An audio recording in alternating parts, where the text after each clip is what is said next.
السلام عليكم ورحمة الله وبركاته. الحمد لله رب العالمين والعاقبة للمتقين والصلاة والسلام على نبي المرسلين وعلى آله الطيبين وأصحابه الطاهرين وكلهم أجمعين، أما بعد، فأعوذ بالله من الشيطان الرجيم. بسم الله الرحمن الرحيم. فقال الله عز وجل: يومئذ تحدث أخبارها. صدق الله المولانا العظيم. கண்ணியத்திற்கும் மிகுந்த மரியாதைக்கும் உரித்தான அல்லாஹ்வின் நல்லடியார்களே, அல்லாஹ்வின் மாபெரும் கிருபையினால் இன்றுடன் நாம் 29 தராவி தொழுகையை முடித்திருக்கிறோம். அல்ஹம்துலில்லாஹ். அல்லாஹ் ஜல்ல ஷானஹு தஆலா மீதம் இருக்கக்கூடிய தொழுகையை நிறைவேற்றக்கூடிய பாக்கியத்தையும் நோன்பை வைக்கக்கூடிய பாக்கியத்தையும் நம் அனைவர்களுக்கும் தந்தல் புரிவானாக. ஆமீன். கண்ணியத்திற்கும் மிகுந்த மரியாதைக்கும் உரித்தான அல்லாஹ்வின் நல்லடியார்களே, அல்லாஹ் ஜல்ல ஷானஹு தஆலா உலகத்தில் ஏற்படுகிற பூகம்பத்தை பற்றி ஒரு சூறாவிலே சொல்லி வருவான். இதா சுல்சிலத்தில் அர்து ஜில்சாலஹா வ அக்ரஜத்தில் அர்து அஸ்காலஹா. அதாவது பூமி குலுங்கக்கூடிய அந்த நேரம், அந்த நாள், அப்பொழுது பூமியில் ஒளிந்திருக்கக்கூடிய அதனுடைய மறைவான விஷயங்களை பூமி வெளியே கொண்டு வந்து கொட்டும் என்பதாக அல்லாஹ் ஜல்ல ஷானஹு தஆலா பூமி சார்ந்த விஷயத்தை பற்றி சொல்லி காட்டுவான். அதிலே ஒரு விஷயத்தை அல்லாஹ் சொல்லுவான் அந்த சூறாவிலே, யௌமைஇன் துஹத்திஸு அக்பாரஹா. நாளைக்கு மறுமையிலே ஒவ்வொரு இடமும் அந்த இடத்தில் யார் என்ன செய்தார்கள் என்பதை பற்றி நாளைக்கு மறுமையிலே வந்து அல்லாஹ்விடத்திலே அது சொல்லும் என்பதாக அல்லாஹ் ஜல்ல ஷானஹு தஆலா குர்ஆனிலே சொல்லி காட்டுவான். நாம் இன்றைக்கு அந்த சிந்தனை தான் இன்றைக்கு தராவினுடைய சிந்தனையாக இருக்க போகிறது. அதாவது நாம் இன்றைக்கு வாழ்க்கையில் பார்க்கலாம், இன்றைக்கு எல்லா இடங்களிலேயுமே சிசிடிவி வந்து விட்டது. உதாரணமாக காடுகளில் வைக்கப்படுகிறது. சிறுத்தையினுடைய நடமாட்டம் இருக்கிறதா, புலியினுடைய நடமாட்டம் இருக்கிறதா, அல்லது வீடுகளில் வைக்கப்படுகிறது. யாரும் வந்து விடுகிறார்களா, திருடன் வந்து விடுவானா, இது போன்ற சிசிடிவிகள் இன்றைக்கு உலகத்தில் நாம் பார்க்கலாம். எல்லா இடங்களிலேயுமே வைக்க சொல்கிறார்கள். குறிப்பாக பள்ளிவாசலில் வைக்க சொல்கிறார்கள். எதற்காக வேண்டி? என்ன நடக்கிறது என்பதை பார்ப்பதற்காக வேண்டி. ஒரு காலம் இருந்ததா இல்லையா? சொல்லி கேள்விப்பட்டோம் இப்படி நடந்துச்சுங்க அப்படின்னு. ஆனா இன்னைக்கு என்ன செய்யலாம்? போன்ல பார்த்துடலாம் என்ன நடந்துச்சு என்பதா. அப்போ இது எதை அறிவிக்கிறது என்று சொன்னால், ஒரு காலத்துல ரப்பூட்ட மூவி வந்து பேசுமா, அல்லாஹ் வந்து எல்லாத்தையும் போட்டு காட்டுவானா. தெரியாம இருந்துச்சு, தெரிந்தும் புரியாம இருந்துச்சு. ஆனா இன்னைக்கு சிசிடிவி வந்ததுக்கு அப்புறம் என்ன செய்யப்படுது? போன மாசத்துக்கு உள்ள விஷயத்தையும் நீங்க பார்க்கப்படுதா இல்லையா? இன்னைக்கு யார் இந்த காரு இந்த டோல்கேட்டை தாண்டி இருக்கா இல்லையா, பார்க்கறாங்களா இல்லையா?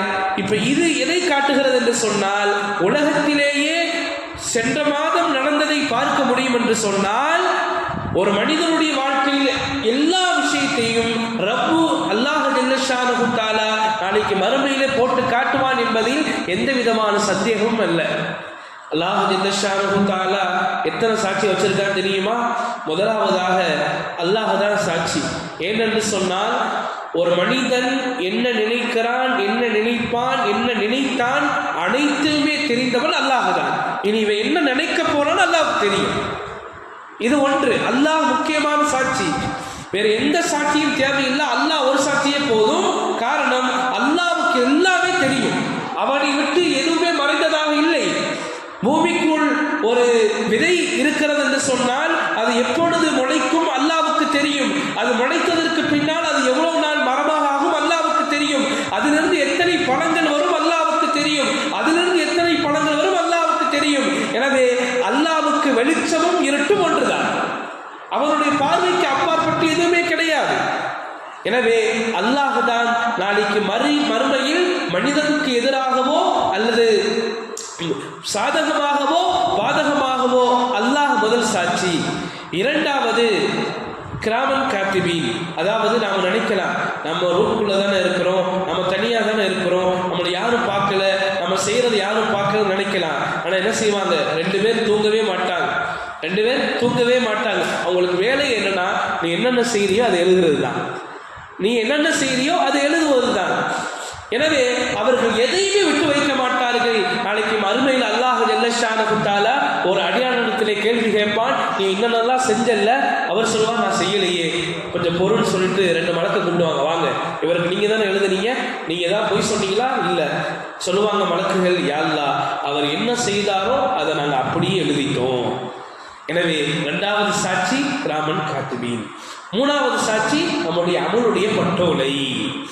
அல்லாஹ் ஜல்லஷானஹு தஆலா குர்ஆனிலே சொல்லி காட்டுவான், லா யுகாதிரு வஉதியல் கிதாபு யா வைலத்தனா மாலி ஹாதல் கிதாப் லா யுகாதிரு ஸகீரத்தன் வலா கபீரா. நாளைக்கு மறுமையிலே தன்னுடைய பட்டோலையை பார்த்துட்டு மனிதன் கத்துவானா, யா வைலத்தா யா வைலத்தா யா வைலத்தனா மாலி ஹாதல் கிதாப் மாலி ஹாதல் கிதாப் லா யுகாதிரு ஸகீரத்தன் வலா கபீரா. நான் செஞ்ச பெரிய பாவம் இதிலே இருக்கிறது, நான் செஞ்ச சின்ன பாவம் இதிலே இருக்கிறது, எதுவுமே விடுபடலையே. என்ன சொல்லுவானா, ஒன்று கூட மிஸ் ஆகலையே என்பதாக நாளைக்கு மறுமையிலே அடியார்கள், பாதகமாக உள்ள அடியார்கள் அங்கே சொல்லி காட்டுவார்கள்.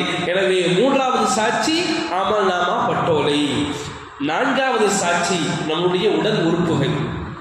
நம்மளுடைய உடல் உறுப்புகள் அல்லாஹ் ஜல்லஷானஹு தஆலா சூரத்துல் யாசீனிலே சொல்லி காட்டுவான், அல் யௌம நக்திமு அலா அஃப்வாஹிஹிம். அன்றைக்கு ஒரு அடியான் இடத்துல அல்லாஹ் கேட்பான், எப்பா நீ இதெல்லாம் செஞ்சியா இல்லையா? அவன் பக்கத்தில் பார்ப்பான், யாரும் இருக்க மாட்டாங்க, நான் செய்யலையே. நீ உலகத்திலே சொல்றானா இல்லையா? எல்லாத்தையும் செஞ்சுட்டு நான் செய்யணும், எனக்கு தெரியவே தெரியாது.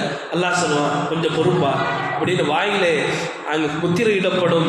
இப்போ நாக்கு வாய் பேசும், யா அல்லாஹ் இவன் இன்னென்னலாம் செஞ்சான், இவன் இப்படிலாம் பொய் பேசுனான், இவன் இப்படிலாம் புறம் பேசுனான், இவன் இன்னாரை பற்றி பேசுனான், அன்னாரை திட்டுனா, எல்லாத்தையும் நாவும் சொல்லும். வாய் சொல்ல ஆரம்பிச்சிடும். வாய் போட்டு போடப்பட்டு விடும். அது யௌம நக்திமு அலா அஃப்வாஹிஹிம். அல்லாஹ் சொல்றான், அவருடைய வாயிலே நாம் முத்திரையிடுவோம். யௌம நக்திமு அலா அஃப்வாஹிஹிம் வ துகல்லிமுனா ஐதீஹிம். அவனுடைய 2 கால்களும் பேசும், யா அல்லாஹ் இந்த மனிதன் என்னை பள்ளிவாசலுக்கு அழைத்து சென்றால், இவன் என்னை பள்ளிவாசலுக்கு அழைத்து சென்றான், இவன் என்னை தேட்டருக்கு அழைத்து போனான்னு சொன்னா, யா அல்லாஹ் இவன் என்னை தேட்டருக்கு அழைச்சிட்டு போனா, யா அல்லாஹ் பாவமான காரியம் செய்யறதுக்கு என்னை தான் இவன் கூட்டிட்டு போனா என்பதாக அவனுடைய கால்கள் பேசும், கை பேசும், யா அல்லாஹ் இவன் என்னை வைத்துக்கொண்டு இன்னென்ன பாவமான காரியங்கள் அனைத்தையும் செய்தான். வட்டி வாங்கினான், அடுத்தவனை அடித்தான், அடுத்தவனுக்கு துரோகம் செய்தான், அடுத்தவனை இந்த கையை கொண்டு கொலை செய்தான், அடுத்தவனுடைய பொருளை இவன் திருடினான் என்பதாக எல்லாம் சொல்லிடும். கண்ணு சொல்லும், யா அல்லாஹ் இவன் இன்னென்ன தவறான விஷயங்களை பார்த்தான், இவன் நன்மையான விஷயங்களை பார்த்தான், யா அல்லாஹ் இவன் காபத்துல்லாவை பார்த்தான், இவன் குர்ஆனை பார்த்தான். காது சொல்லும், யா அல்லாஹ் இவன் சினிமா பாடல்களை கேட்டான், யா அல்லாஹ் புறம் பேசுவதை கேட்டான், யா அல்லாஹ் அடுத்தவனை எதையாவது செய்வதை, பாவம் செய்வதை இவன் கேட்டான் என்பதாக காது சொல்லும்.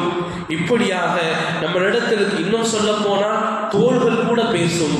அல்லாஹ் சொல்லுகிறான், நாளைக்கு மறுமையிலே தோள்கள் கூட பேசும், யா அல்லாஹ் இந்த மனிதன் என்னை வைத்துக்கொண்டு இன்னென்ன நன்மையான இன்னென்ன பாவமான காரியங்கள் அனைத்தையும் செய்தான் யா அல்லாஹ் என்பதாக எல்லா உறுப்புகளும் சொல்லும். அந்த நேரத்தில் மனிதன் சொல்லுவானா, பாவமான மனிதனாக தான் சொல்லுவானா, நாசமா போன உடல் உறுப்புகளே, உங்களை நான் நரகத்தை விட்டு பாதுகாப்பதற்காக வேண்டிதானே அல்லாஹ்வுக்கு முன்னாடி வந்து கூட நான் பொய் சொன்னேன், என்ன நீங்க இப்படி அல்லாஹ்விடத்திலே நீங்கள் என்னை மாட்டி விட்டுட்டீங்களே என்பதாக அந்த உறுப்பை பார்த்து மனிதன் பேசுவான் என்பதாக குர்ஆன் சொல்லுகிறது. எனவே 4வது சாட்சியார் நம்மளுடைய உடல் உறுப்புகள். 5வது சாட்சி அதுதான் இன்றைக்கு ஓதப்பட்ட ஆயத்து, யௌமைதின் யுஹத்திஸு அக்பாரஹா. அதாவது நாம் எந்த இடத்திலிருந்து என்னென்ன அமல் செய்தோமோ, நல்லதோ அல்லது தீயதோ, அந்த இடம் நாளைக்கு மறுமையில வந்து அல்லாஹ்விடத்திலே சாட்சி சொல்லும். யா அல்லாஹ் உதாரணமாக நாம் இங்கே தொழுதோம், இந்த இடம் இருக்குதே, இது நாளைக்கு மறுமையை வந்து சொல்லும், யா அல்லாஹ் இவன் லைலத்துல் கத்ர் இரவுல, யா அல்லாஹ் இத்தனை நாள் தராவி தொழுகை இந்த இடத்துல வந்து தொழுதான், இந்த இடத்துல இருந்து குர்ஆன் ஓதுனான், இந்த இடத்துல தஸ்பீஹ் செய்தான், இந்த இடத்துல நன்மையான காரியங்கள் செய்தான், இது அனைத்தும் வந்து நாளைக்கு மறுமையை வந்து சொல்லும். அதே மாதிரி எந்த இடத்துல உட்கார்ந்து பாவமான காரியங்கள் செய்தானோ அந்த இடம் வந்து சொல்லும், யா அல்லாஹ் இவன் என்னிடத்துல இருந்து பாவமான காரியங்கள் செய்தான். அப்போ 5வது சாட்சி யாரு? நாம் எந்த இடத்தில் என்ன காரியம் செய்கிறோமோ அந்த இடம்தான் நமக்குண்டான 5வது சாட்சி. 6வது சாட்சி அல்லாஹ் காப்பாற்றணும். நபிமார்கள் ஒரு தடவை நபி ஸல்லல்லாஹு அலைஹி வஸல்லம், இதுக்கு முன்னாடி சொல்லியிருக்கிறேன், நபி ஸல்லல்லாஹு அலைஹி வஸல்லம் குரானை கேட்கணும், யாராவது ஓதி குரான் கேட்டால் நல்லா இருக்குமே நினச்சி ஒரு சஹாபி ஓத விட்டாங்க. அந்த சஹாபி சூரத்துல் நிஸா ஓதிக்கிட்டே வந்தாங்க. ஒரு இடம் வந்துச்சு, ஃபகைஃப இதா ஜினா மின் குல்லி உம்மத்தின் பிஷஹீதின் வஜினா பிக அலா ஹாஉலாஇ ஷஹீதா. இந்த ஆயத்தினுடைய அர்த்தம் என்னன்னு சொன்னால், நபியே ஒவ்வொரு சமுதாயத்திலேயும் ஏன் உங்கள் சமுதாயத்திற்கு பாதமாக உங்களை நான் சாட்சிக்கு கூப்பிட்டால் அந்த நிலை எவ்வாறு இருக்கும்? நபி ஸல்லல்லாஹு அலைஹி வஸல்லம் அழுக ஆரம்பிச்சிட்டாங்க. நபி ஸல்லல்லாஹு அலைஹி வஸல்லம் அழுக ஆரம்பிச்சிட்டாங்க. ஏன் தெரியுமா? இந்த சமுதாயம் நரகத்துக்கு போறது நானே சாட்சி ஆகுவதா? ஏன் நபி ஸல்லல்லாஹு அலைஹி வஸல்லம் எதற்காக வேண்டி அனுப்பப்பட்டார்கள்? இந்த சமுதாயத்தில் பிறந்த எல்லா மனிதர்களும் நரகத்தை விட்டு பாதுகாப்பு பெற வேண்டும், அவர்கள் சொர்க்கத்திற்குள் செல்ல வேண்டும். அதற்காக வேண்டிதான் நான் உலகத்திற்கு அனுப்பப்பட்டேன். நாளைக்கு மறுமையிலே அவர்கள் நரகத்திற்கு போறதற்கு நானே சாட்சி சொல்வதா என்பதாக நபி ஸல்லல்லாஹு அலைஹி வஸல்லம் அவர்கள் தேம்பி அழுதார்கள். சொன்னார்கள் பக்கத்தில் இருக்கக்கூடிய சஹாபி, தோழரே, நபியினுடைய முகத்தை கொஞ்சம் பாருங்க, நபியினுடைய புனித முகத்தை கொஞ்சம் பாருங்க. தூக்கி பார்த்தாங்க, தலையை உயர்த்தி பார்த்தாங்க. நபி ஸல்லல்லாஹு அலைஹி வஸல்லம் அழுது கொண்டிருந்தாங்க. உடனே குர்ஆன் ஓதுறதை நிப்பாட்டிட்டாங்க. அப்போ எல்லா சமுதாயத்திலேயும் அவர்களுடைய நபிமார்கள் சாட்சியாக வருவார்கள். யா அல்லாஹ், நீ எதை எனக்கு சொல்லி அனுப்பினாயோ, என்ன தூதுத்துவத்தை கொடுத்து அனுப்பினாயோ அதை நான் இந்த மக்களிடத்தில் எத்தி வைத்தேன். அதுதான் இன்னைக்கு இருக்கக்கூடிய குர்ஆன், அதுதான் இருக்கக்கூடிய ஹதீஸ், அதுதான் நபி ஸல்லல்லாஹு அலைஹி வஸல்லம் வாழ்க்கை வழிமுறை. இந்த மூணை நாம் விட்டுட்டு நம்ம வாழ்வோமையானால் நாம் அல்லாஹ் காப்பாற்ற வேண்டும். நமக்கு பாதகமாக நபி ஸல்லல்லாஹு அலைஹி வஸல்லம் அவர்கள் அங்கே சாட்சியாக வந்து விடுவார்கள். அப்போ நம்ம நபி ஸல்லல்லாஹு அலைஹி வஸல்லம் எதற்கு சாட்சியாக இருக்கணும்? நன்மைக்கு சாட்சியாக இருக்கணும். எனவே நாங்கள் அப்படி வாழ்க்கையை அமைத்துக் கொள்ள வேண்டும். எனவே 6வது சாட்சியார் நபிமார்கள், 7வது சாட்சி குர்ஆன். குர்ஆன் வந்து சொல்லும், யா அல்லாஹ், நிறைய ஹதீஸ் கேள்விப்படுகிறோமா இல்லையா? குர்ஆன் வந்து சொல்லும், யா அல்லாஹ், இந்த மனிதன் என்னை இரவு பகலாக ஓதிக்கொண்டிருந்தான், இரவிலே தொழுகையில் ஓதுவான், பகலிலே என்னை அவன் அமல் செய்வான். எனவே யா அல்லாஹ், இவனை சொர்க்கத்திற்குள் அனுப்பு என்பதாக குர்ஆன் சாதகமாக சொல்லும். இது ஒன்று. 2வது பாதகம் எப்படி தெரியுமா? யா அல்லாஹ், இவன் என்னை ஓதினான், ஆனால் என்னின்படி இவன் அமல் செய்யவில்லை, அல்லது இவன் என்னை ஓதவே இல்லை, அல்லது இவன் மனனம் செய்துவிட்டு இவன் அதை மறக்கடித்து விட்டான். நௌதுபில்லாஹி மின்ஹா, இவன் அதை மறந்து விட்டான். யா அல்லாஹ், இவன் நரகத்திற்கு செல்வதற்கு நான் சாட்சியாக இருக்கிறேன் என்பதாக குர்ஆன் பாதகமாக மாறிவிடும். எனவே நமக்கு முன்பதாக அல்லாஹ்விடத்தில் எத்தனை சாட்சிகள் இருக்கிறது? 7 சாட்சிகள் இருக்கிறது. இப்போ மனிதனை பார்க்கணும், நம்ம எப்படி இருந்து கொண்டிருக்கிறோம், நம்மளை சுற்றி என்ன நடக்குது. நாம் நினைக்கக்கூடாது, நம்ம எவ்வளோ பாவம் செஞ்சாலும் நம்மளை கேட்க யாரும் இல்லை, நம்மளை பார்க்க யாரும் இல்லை என்பதாக நினைக்கக்கூடாது. நமக்கு முன்பதாக மறுமையிலே 7 சாட்சிகள் இருக்கிறது என்று சொன்னால், ஒரு சாட்சி இருந்தாவே நம்மளால் தாங்க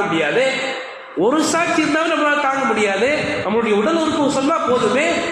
அப்படி இருக்கும் பொழுது 7 சாட்சிகள் இருக்கிறது என்று சொன்னால், எங்களுடைய வாழ்க்கையில் ஒவ்வொரு அடியையும், ஒவ்வொரு நேரத்தையும், ஒவ்வொரு நிமிடத்தையும் நான் எப்படி கழிக்க வேண்டும் என்பதை நாங்கள் சிந்தித்து பார்க்க வேண்டும். எனவே ஆயிஷா ரலியல்லாஹு தஆலா அன்ஹா ஒரு தடவை நபி ஸல்லல்லாஹு அலைஹி வஸல்லம் தஹஜ்ஜுத் தொழுதாங்க.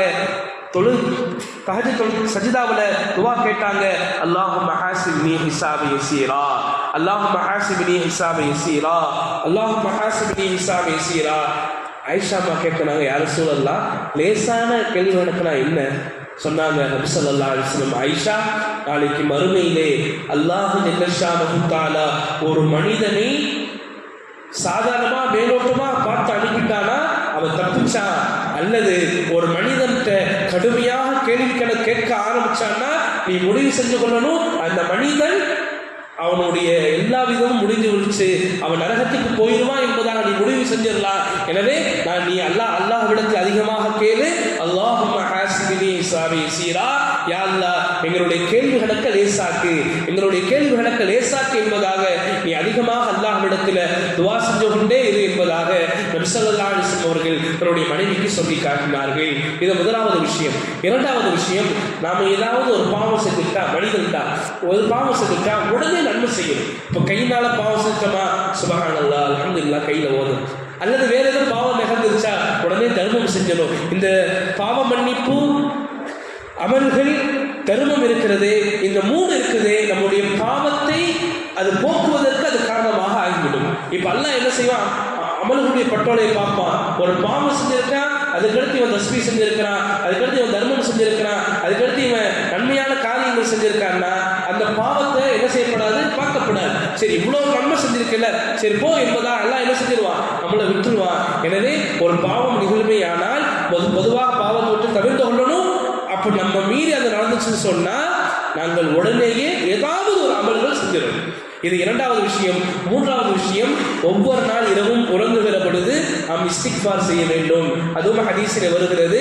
நபி ஸல்லல்லாஹு அலைஹி வஸல்லம் சொல்லி காட்டினார்கள், ஒரு அடியான் ஒரு பாவம் செய்வார்கள் ஆனால் அல்லாஹ் சொல்லுகிறான் மலக்குகளுக்கு, நீங்கள் உடனேயே எழுதி விடாதீர்கள். ஏன் தெரியுமா? அந்த பாவத்தை விட்டும் அவன் வருந்தலாம், அந்த பாவத்துக்கு அவன் மன்னிப்பு கேட்கலாம். எனவே அதுக்கு பிறகு நீங்க என்ன செய்யுங்க?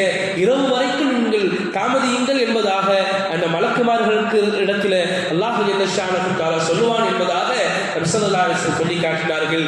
எனவே ஒவ்வொரு நாள் இரவும் இது நம்ம இடத்துல இருக்கணும்.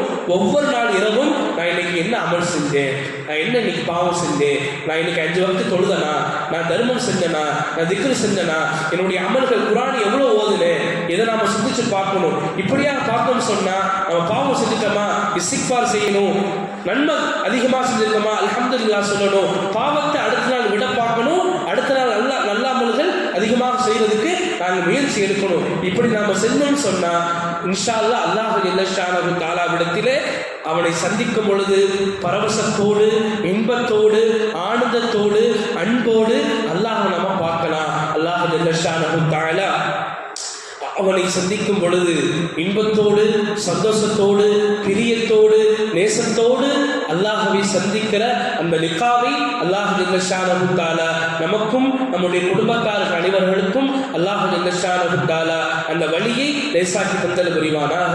ஆமீன்.